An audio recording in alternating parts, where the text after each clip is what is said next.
and gentlemen, boys, girls, sisters, commenters, subscribers, all subscribers, and just generally anybody who will still ask me where I'm from. Welcome back. Incoming!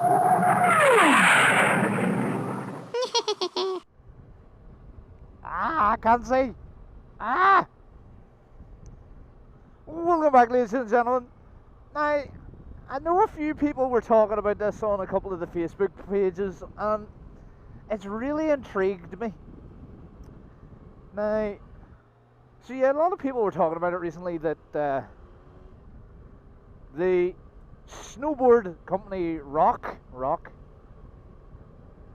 they're now making, well, having a go at motorcycle helmets, and I think it's called the Ruroc Atlas. I'm sure it is. This is the picture of it here. And a lot of the influencers are getting them, and it's such a tricky one because it's going to hurt a few people's feelings. So obviously, as a ploy to get their helmets out on the market, Ruroc have decided that for any influencer that can be bought, we'll give them a free helmet. So all these influencers have got free helmets, and they're all like, wow, look at this helmet, this is absolutely awesome, whoa, so excited, yeah, me and Ruroc are like the best friends. But when it comes to the reviews of the helmets, they're, how can you say, pretty underwhelming. I think it was, I'm going to regret even saying this, Duke Blade or whatever you want to say, Duke Blade, in my best English accent. He got one, he was all excited for it, he geared his up to be used, and lo and behold, didn't like it, and a few other YouTubers I've seen have had them and they don't like them. Now, to be fair, I trust a YouTuber who reviews something if they say they don't like certain things, because it means they're actually looking for stuff. Yeah, you do not look sus as hell. So if a YouTuber comes out and says, listen, I got this helmet, it was free.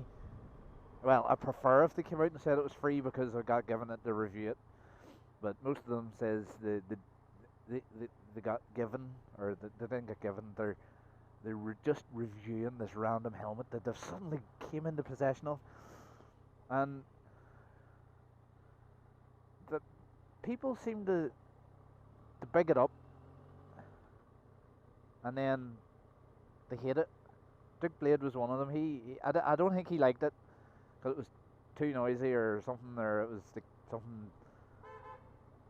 something that was not really a concern for normal people. And a few of the other Instagrammers and YouTubers that I watch or keep an eye on, they were the same. It's like, oh yeah, get this helmet, and then they didn't like it, and then you didn't hear anything about it, and then suddenly they're back using their own helmets again. Now, I kind of know how this works.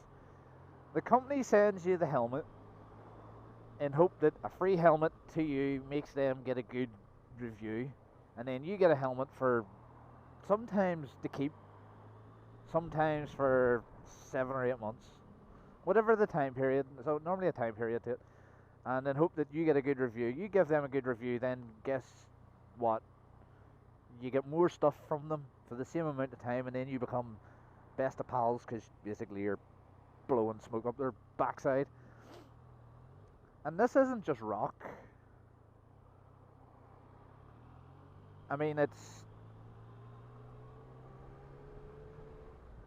think it's more noticed with Ruroc, but a lot of companies are doing it. I did it with a certain company. They sent me a free jacket, like a free motorbike jacket, with a retail value of 60 quid. And I did a review and I wore it for a couple of weeks, and it just turned out that it was the coldest couple of weeks on record in Northern Ireland, and I was basically, I didn't like it. There was a whole list of things that I didn't like. So what I did was I sent him an email, and I told him this is the video, and they basically came back to me and just said, oh, just put the video up.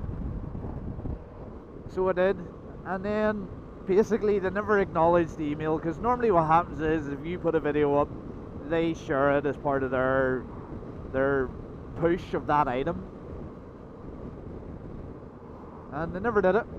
Not surprised, because, well, it wasn't a good review, because I didn't like the jacket, and I give reasons why. Everything was fair, everything was given legitimate reasons. No, it didn't have pink in it, or it doesn't come in women's sizes. Basically it was cheap. But I personally have started not believing in reviewers like that. And I know I can hear you, Ducky, but you review things all the time that I have paid for. I don't pay for crap. If I like it, I'm going to stick my money to it. If I don't like it, I'm not going to buy it. So why would I then give a good review for it for other people to buy it? But there's a lot, and especially Instagrammers who turn into YouTubers because they've got this company that's basically feeding them free stuff that they send back after 6 months. They almost get so defensive over it, because I think one of the girls was like, people being so negative over my reviews, I don't get to keep the free stuff. So number one, you're getting it for free. Number two, nearly every review you've done, you have given it a good review. Out of the umpteen videos that I watched, you didn't give one thing a bad review or one bad comment. And then that company's actively promoting her. But when it comes to someone who's real and uses their stuff, you don't get promoted because, well, you're not giving them a good review, or they don't like what you had to say about their item. But like say the Ruroc helmet, for example, the Ruroc helmet is new, so it's what I would class first generation. First generations are never great. They're never perfect. They always cram way too much stuff into it. And then when the second version and the third version and the fourth version come out, it's more refined and less gimmicky and stuff like that. It's the same with bike reviews as well.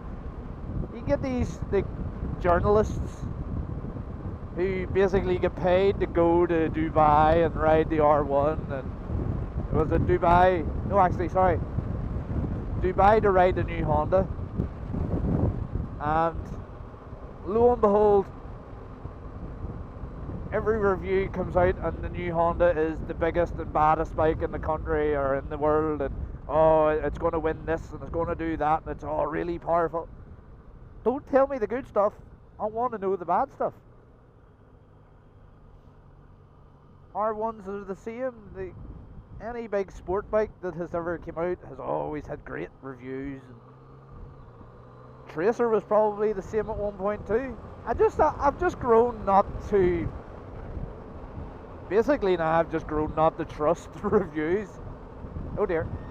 I only really trust reviews of bikers who have actually bought the stuff and had it and used it in all the conditions and stuff. But I digress, because someone will disagree with me, which I don't really care, because if you disagree with me, you disagree. But it's almost like, mainly Instagram you see it, because that's where everybody seems to get contacted. It's nothing but misreviewed stuff. I want the hard facts. I want the pros and I want the cons. I want all the pros that you've managed to think of, and you only ride the thing like 2 months a year. If you tell me you ride with a jacket that you use 2 months a year, to me that is a summer jacket, because you only ride in the summer. Personally, I think it is getting harder these days to find a reviewer that is basically not biased. I've actually been watching a lot of, is it Fortnite?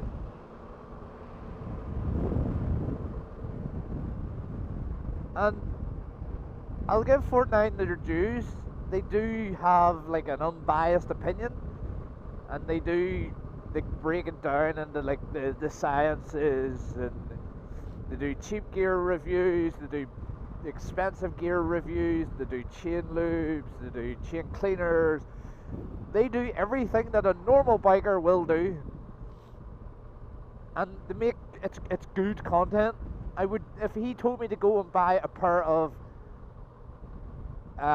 water balloon covered boots because they're super waterproof, I'd go and buy them, because I know that person has tested them.